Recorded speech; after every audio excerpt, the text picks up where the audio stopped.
Happy Navratri guys. आप सभी को मेरे चैनल बरखा रियल रिव्यू में आप सभी का बहुत स्वागत है। मेरी नवरात्रि की शुरुआत हुई है कुछ ऐसी, चलिए मैं दिखाती हूँ। पहले तो मैं गई थी अपने मैके, क्योंकि रिचल के पापा गए हुए थे आंध्र प्रदेश में विशाखापट्टनम घूमने। तो हम लोग चले गए रिचल की नानी के यहाँ। अब वहाँ जाके पता चला कि मम्मी का तबीयत थोड़ा सा ठीक नहीं है।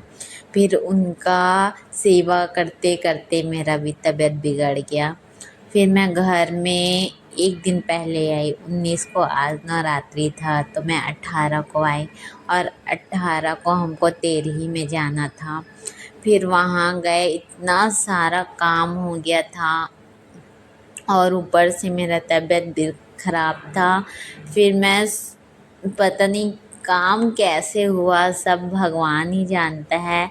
महादेव ऐसी कृपा की कि सब काम मेरा टाइम में हो गया। मैं बहुत ज़्यादा डर गई थी कि मैं नवरात्रि का तैयारी कैसे करूँगी। बस सिंपल दोनों टाइम का दिया बाती बस करना था, ज़्यादा मैं कुछ कर नहीं रही हूँ इस नवरात्रि में।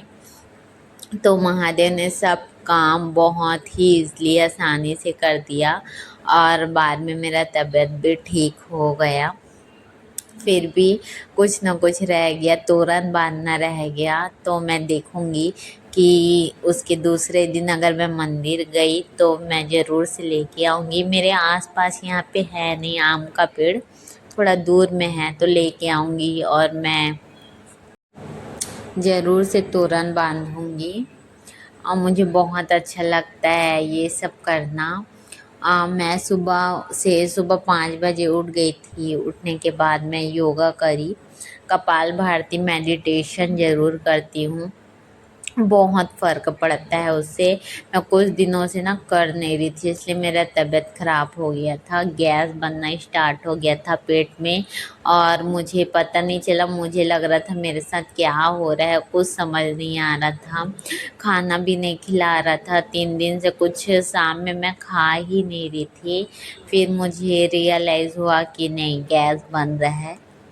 क्योंकि मैं योगा नहीं कर रही थी, अब मैं कंटिन्यू योगा करूँगी। नवरात्रि भी चालू हो गया है, रात में तो नींद ही नहीं आता। सुबह देखना रहता है, सुबह बहुत जल्दी उठना है, माता का सेवा करना है, मंदिर जाना है, बस दिमाग में यही सब चलते रहता है। और मेरे साथ साथ मेरे बच्चे भी बहुत एक्साइटेड रहते हैं। आप लोग बताइएगा कि आप लोग का नवरात्रि कैसा चल रहा है, कैसा रहा। मेरा नवरात्रि कुछ ऐसा रहा। डुग्गू भी थोड़ा थोड़ा बहुत परेशान किया मुझे।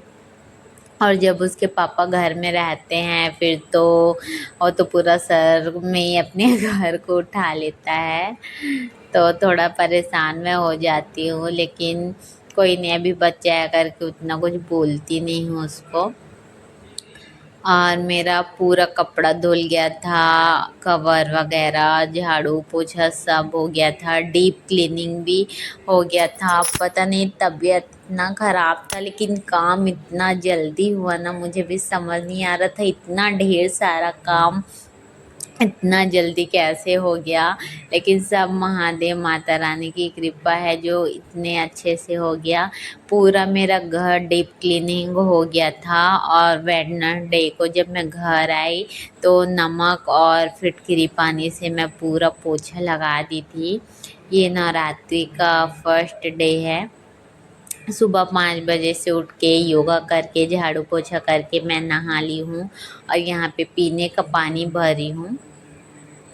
थर्ड डे है, गुरुवार है, तो वैसे तो मैं पोछा नहीं लगाती हूँ, लेकिन नवरात्रि है और तेरही से हम लोग हो के आए थे इसलिए मैं पोछा लगा दी।